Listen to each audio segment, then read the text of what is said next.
Hello and welcome everybody to Tevora's webinar, NYS DFS Cybersecurity Requirements, How to Become Compliant with 23 NYCRR 500.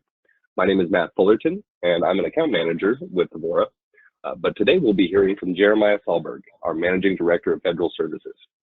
If there are any questions, please use the questions function in GoToMeeting and we will address those at the end of the presentation. But first, just a little background. Here at Tevora, we're a management consultancy focused entirely on information security, compliance, and enterprise risk management. We offer just a huge range of services from security assessments and pen tests to solution selection and implementation. We can help if there are any compliance frameworks that you'd like to align with, as we have a full privacy practice for all of the regional privacy regulations, which also supports SOC 1 through 3, and a full healthcare practice, providing HIPAA, HITRUST, and ISO 27001 services. Tevora is also certified by the PCI Council as both a qualified security assessor and as a PCI forensic investigator. We've been in business for over 16 years, and we work with companies of all sizes, all the way from startups to Fortune 500s. So that's just a little bit about who we are here at Tevora. Jeremiah, I think I'll pass it over to you now.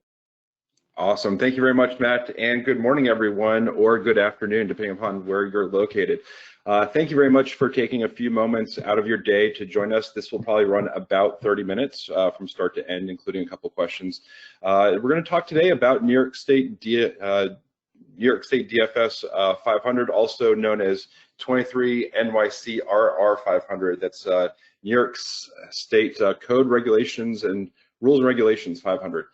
So I want to go ahead and jump in here and start off everyone with some really good news. For those that have been working this space, you know that there's an annual requirement, and guess what? You've got a deadline extension. So we have a couple more months before you actually have to go in there and submit your attestation for compliance. So just want to start off with that good news there. For today's session, and we'll get into a little bit more of the details, how to file a little bit later on. To walk you through that process, to make sure everyone knows how to do their part. So the agenda for today is going to be really straightforward. We're going to spend just another brief moment talking a little bit about Tevora, a little bit about me and my background. Then we're going to really get into the nuts and bolts of the New York State DFS, the requirements, who applies to, what kind of information needs to be protected, and then we'll open it up to questions at the end. So please go ahead, as Matt mentioned, go ahead and start queuing those questions up as you go, and we'll get through all those in due time. So just a quick recap.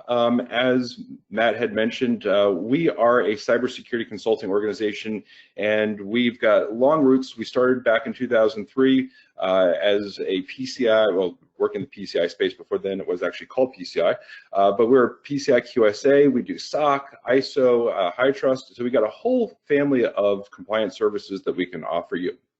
On the risk management front, each of those frameworks have their own specific risk assessments that need to be conducted. We conduct those. We help teams build out their risk programs, dashboarding the supporting policies and procedures. If you need help in that space, that's certainly something we can do. On the data privacy front, we built out a practice a couple years ago in support of GDPR. Being that we're headquartered in California, we are very much experts in the CCPA space as that's evolved, as that's what we live and breathe every day. So if you need support on that front, we can certainly help you there. On the security solution side, if it's deploying technologies, getting stuff out there, single sign-on solutions, multi-factor authentication, getting proper vulnerability scanning tools deployed, you name it, we can help you along that way. For us, our threat management team, we have some great pen testers. We've been featured in Wired magazine. We've got folks that have a number of 0 days attributed to our process there. We also have our MITRE ATT&CK framework. It is certified within our ISO 17020 accreditation, so that's something not a lot of organizations have. And on the incident response front, Matt had mentioned, we are a PCI forensics investigator. So if a breach happens in North America, if Visa, MasterCard declare that, they'll go to the PCI website. There's one of, I think, 15 companies that are PCI or PFIs that operate in North America, and we're one of them. So something that we're very proud of. We got over 120 employees. As we mentioned before, we are headquartered in Irvine, California, but we do have offices not only in Los Angeles, Manhattan, New York, and most recently we opened up an office in Fairfax, Virginia, just outside of Washington, D.C. for a growing federal practice area. So lots of things that we can help support you on. For those that have not had the chance to meet in person, there's a picture of me. It's a little old, doesn't have the gray hairs that I have today, but there's me nonetheless. I am the managing director of our federal and third-party risk practice areas. I've got a couple certifications, as you see up there.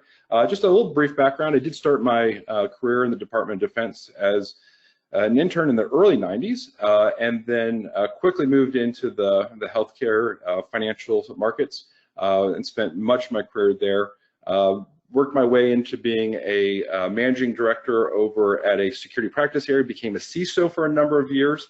After that, I actually worked at a large media organization, $30 billion entertainment company on the inside, and now I'm on the outside now, supporting the clients from a consultative perspective. Earlier in my career, I spent a lot of time doing vulnerability scanning, pen testing, more technical aspects. The second half of my career, much more around the privacy, enterprise risk, and compliance areas against those various frameworks. I have supported a number of events. I speak probably a couple times a year at different conferences and such. I've got a couple of publications. Back when people used to learn from books, I did actually help write one of the appendices of O'Reilly's Secure Coding. I don't know that kids actually learn from books these days. I have a project out there on SourceForge that I occasionally support, and I'm on the board of advisors for a local university in Virginia here. But enough about me. We're not here to talk about me or Tevora. We're really here to talk about New York State's DFS 500. So what is it and what do you have to do? So again, as I mentioned, it's the New York Codes, Rules, and Regulations 500. And where did it get its name from? It's probably kind of interesting as what are these things called and why are they called what they're called? Well, there's actually 23 different chapters in the code book. And as you can see up on the board here, that one of those is the financial services, chapter 23. And it just happens that Regulation 500 is the one that they added to help protect non-public information. So this is the background of where the New York State DFS 500 came from. Let's go ahead. So who does this really apply to? If you're joining this webinar today, then someone's probably told you that this is something that applies to you. You've seen some verbiage around it. Maybe it's something that you're already addressing, you've already attested. But it really applies to those that are in the banking industry, those that are in insurance, and financial services. So if you're one of those three types of organizations and you're operating in the state of New York, then this applies to you. The terminology that they use is covered entities. So if you're a registered entity and you're covered by the banking, insurance, or financial services law in the state of New York, then this is something you should be paying attention to. And there's some requirements that you have to actually attest on an annual basis that you're doing all the things that we're going to talk about today. There are some exemptions that do exist, but it's important to note that those exemptions are not exemptions from everything. They may exempt you from some parts of those regulations. So certainly need to dive into the particular details there. So why are we here? Why are we having this discussion? Why did they create yet another law? Why the New York State DFS 500? Well, as everyone knows that's paying attention to the news, these breaches do keep happening all the time. And unfortunately, we have to, New York has decided to establish a minimum set of requirements for protecting this information. So that's the first thing. The second is really to provide confidence. As you're working in the financial services, the insurance markets, they want to make sure that consumers feel like they're being protected. So really upping the level, upping the game of all these organizations to say, here are the minimum standards for at least operating in the state of New York. And why are you really paying attention to this? Because the fines can be significant. If you take the estimates from the New York banking law, this is where it gives you some of the insights into the the costs for not being compliant with requirements for New York State. It can be as little as $2,500 a day when a violation continues, up to $75,000 a day if you're knowingly and willfully continue to violate these laws. So those can be pretty steep impacts to organizations. So certainly something you want to pay attention to, and why we're focused in on making sure you're educated so that it can help keep everything safe. So what is it? What are we trying to do here? As I mentioned before, the New York State DFS 500 is here to protect non-public information. Well, what is that? It's information that a covered entity, again, one of these banking, insurance, or financial services organizations that are using in their business operations, and it could have material impact. Some good examples of this could be any identifier, whether or not it's that social security number you have, if you're maybe collecting a driver's license number or a different identification card for a particular user within your network. This does also include, account numbers. If you're, there is the PCI, which is a requirement out there, but it's an additional requirement if you have credit or debit card numbers. That would certainly apply here as well. There's security codes that you have on them, your passwords, those need to be protected as well, because if they give you access to an individual's financial account. Everyone's using these, biometric devices. Not everyone. There's biometric devices now. There's multi-factor authentication. So that's actually called templates in the cybersecurity world for authentication. Those templates even need to be protected because that is non-public information. If you're dealing with, from an insurance perspective, what does it bring into play there? It's any healthcare information that a provider has, or that an individual is giving to a particular healthcare provider, everything from mental health to behavioral health, for not only an individual, but if there's any person within the family that's participating in that particular plan, that comes into play as well. So even so far as not just the provisioning of that the providing of that healthcare information, but also for any payments that are made about that particular health record to a particular practice, are also covered inside of this regulation. So this is the type of information that you're really going to want to make sure you understand where it sits within your organization. Who are you sharing it with? Are you sharing it with any third-party providers? If you are, then that's the scope of the information that needs to be protected with the particular details, which I will get into here next. So what are some of the requirements? Now we've talked about that non-public information, what needs to be protected. How do you have to protect that? Now, this is not an exhaustive list, but it does hit on the highlights. One of the foundations for any cybersecurity program is to make sure that you've established a program and that you've assigned a qualified information security officer. I have this word qualified underlined because what we've seen in some organizations, particularly a little bit smaller ones, they'll designate a person as, hey, you're now our CISO because we're required to have one. Well, if that CISO isn't qualified, someone that does not have cybersecurity background and training, then they're not a qualified person. So you really need to have a program, and it has to be run by someone who's qualified, who's got some certifications, or at least a background in operating a program like that.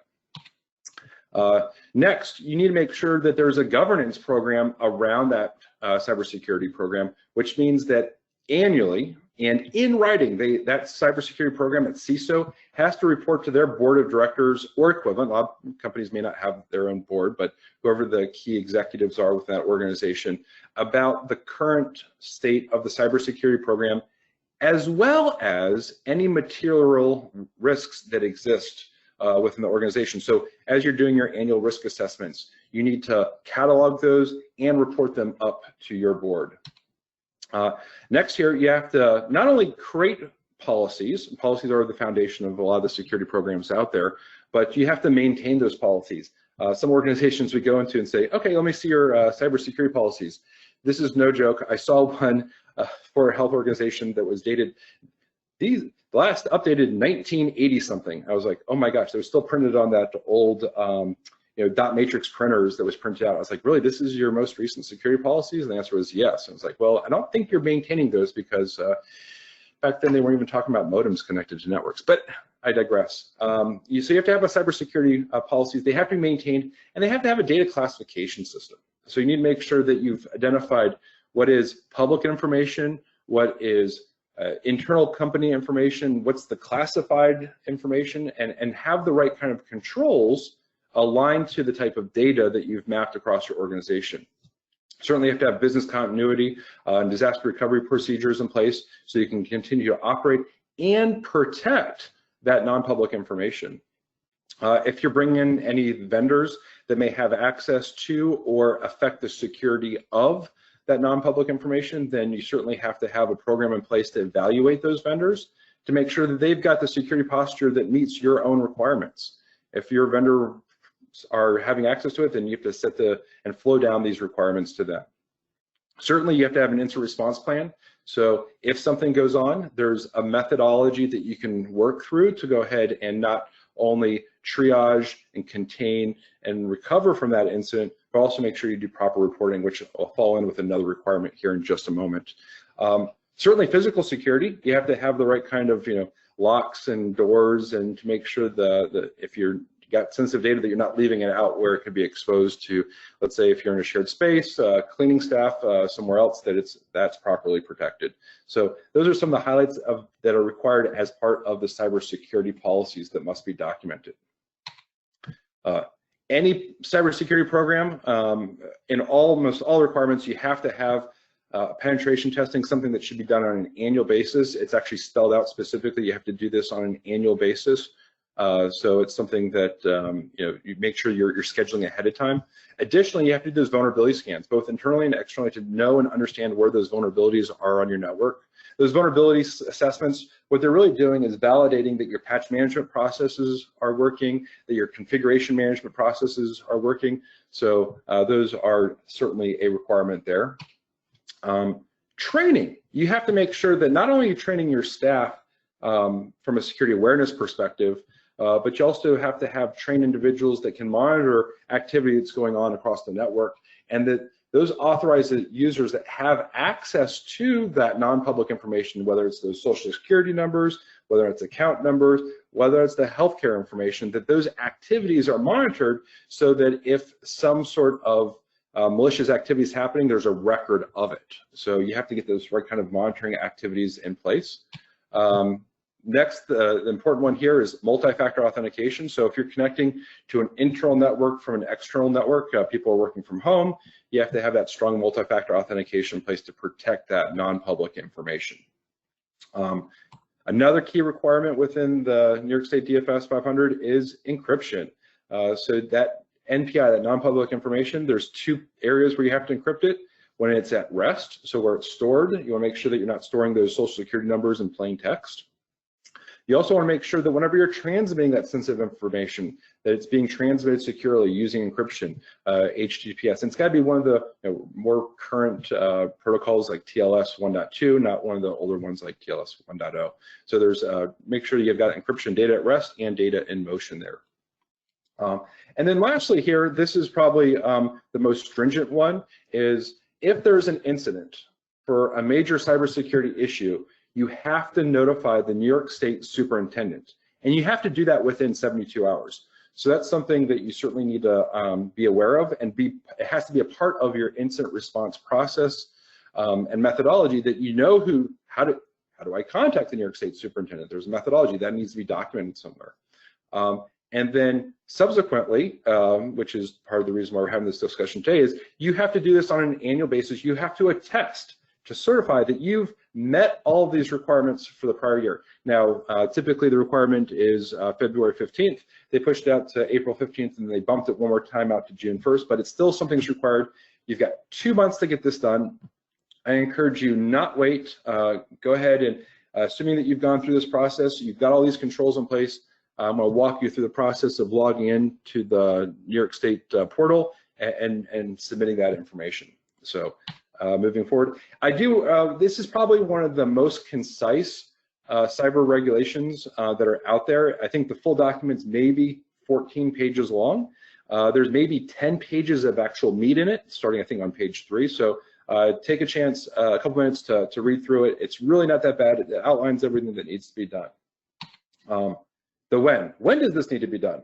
Well, they had this nice staggered approach, a phased rollout, if you would, to make sure that there was time to adopt this. That was spanned over 18 months, starting in February of 2018. But guess what? It's all required now. And the annual attestation is required. And it's something that you need to get in and submit to for last year, that you've had everything in place by June 1st, 2020. So let's not wait to the last minute. Let's go ahead and get it done. We got a couple months in front of us, but let's knock this out and get it submitted to everyone. I did mention before that there are some exemptions that do exist and that we'll talk through those right now. So if you have fewer than 10 employees, and that includes your subcontractors, then you may be exempt from some of the requirements. Again, this doesn't exempt you from all the requirements, but some of the requirements. If you have less than $5 million in gross annual revenue, and that's not just this last year, but it's over the last 3 years from any New York State business, that might grant you an exemption as well. Speaking about money, if you have, or assets, if you have less than $10 million in year-end assets as an organization, so you're really trying to cover those, really small, 1 or 2 individual organizations. And then if, and we do see this occasionally, if this employee, agent, or this is actually covered by another covered entity, and so you're a subcontractor, then your parent organization, the person you're working with, and if you're following all of their cybersecurity program rules and execution, then you're already covered by them, then you don't have to do it yourself. So if you're a sub company of a parent company, if you're a rep or agent of someone who's already doing this, then you can ride on their coattails a bit.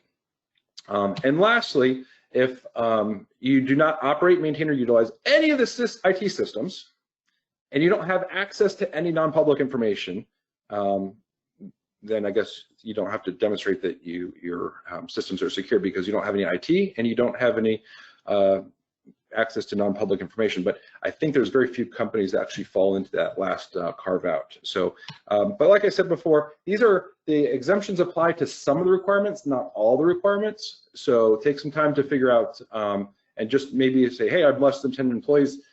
Do I have to do this? The answer is yes. There's still parts of this that you do have to execute against. So want to make that clear. How to submit? Okay, so let's assume you've gone through this process, you've checked, you've done all the things that you're supposed to do in the regulation. It's time to actually submit it. It's really straightforward. There's a 3-step process here. You go to the www.dfs, the URL is up on the board here. And if you scroll about halfway down where you see the little red arrow here where it says Cybersecurity Resource Center, you go ahead and click on that. You'd have to scroll down just a little bit, about halfway down the page, there's a How to File button. And then as you can see in the middle page, there's a DFS portal. You go ahead and click that.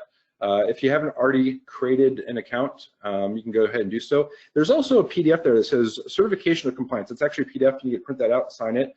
An executive of the company is going to attest and sign saying, yes, we are attesting that all of these controls are in place. So you see those 2 red arrows, make sure you print out that PDF and you go ahead and click on that portal link. Once you click on that portal link, you're going to first find your company.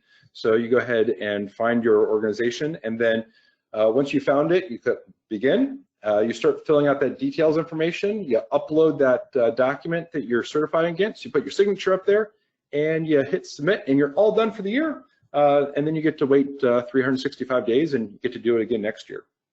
So it's actually a pretty straightforward process. Doing the attestation and submission part. The bigger lift is really, making sure that you've got all of your controls in place. So moving forward here, what can Tevora do? We can help. So one of the things that we've done, we've become certified not only PCI and high trust, and we do SOC and ISO auditors. One of the things that we've gone through as part of us becoming a 3PAO on the FedRAMP front is we went through an accredited cyber inspection process as a cybersecurity inspection organization. It's against the ISO 17020 framework as a cybersecurity inspection body. And inside of that, we included a number of our inspection methods. One of those inspection methods that we're accredited for is specifically this, the New York State DFS 500. So this is something that we've got a lot of experience with, helped a lot of organizations go through this process, and we've got an accreditation. So when we go through this process with you, you can be sure that we're doing it right. We've got a really simple 3-phased approach here. First one's to do a gap assessment. Then, depending upon what gaps we've identified in that gap assessment, we'll help you support any remediation activities that are needed. And then with our certification, we can give you that accredited assessment report at the end to give you confidence as you're submitting that documentation online. So what does the gap assessment look like? It's really straightforward. You get a deliverable. It's a document that has our methodology, and for any of the gaps that we found, we talk about what that control objective was, what was our gap finding, and then a recommendation on how to fix it. So pretty straightforward. We typically see 3, 4, 5. Some organizations have a few more gaps, but we help document what those are.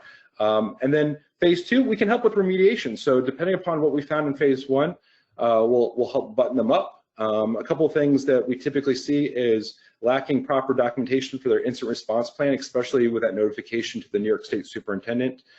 They may have some other supporting policy documents that aren't in place. We can help get those crafted up for your organization.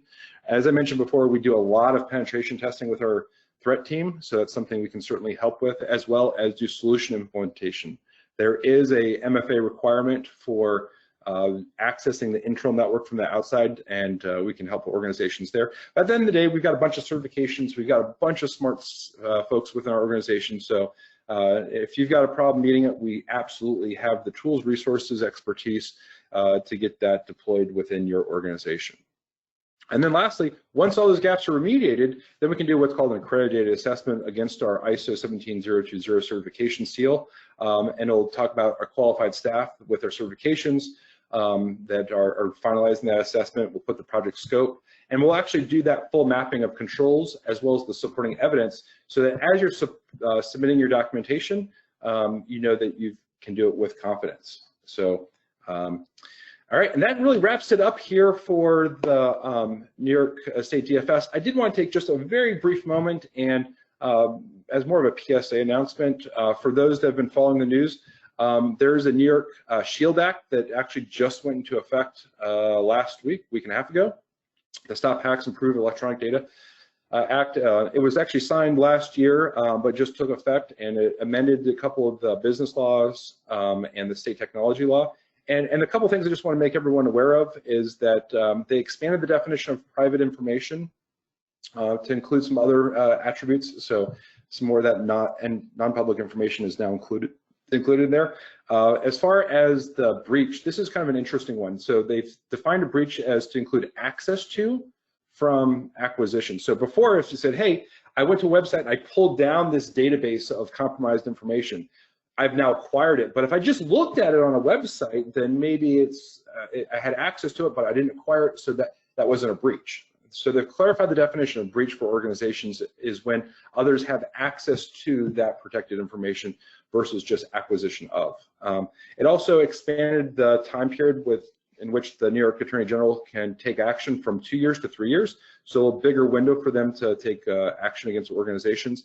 And they also had an upping of their fines for failing to notify compromised individuals. So not specific here to New York State DFS, but I did want to take a quick moment to bring that to everyone's attention since it is relatively recent news here.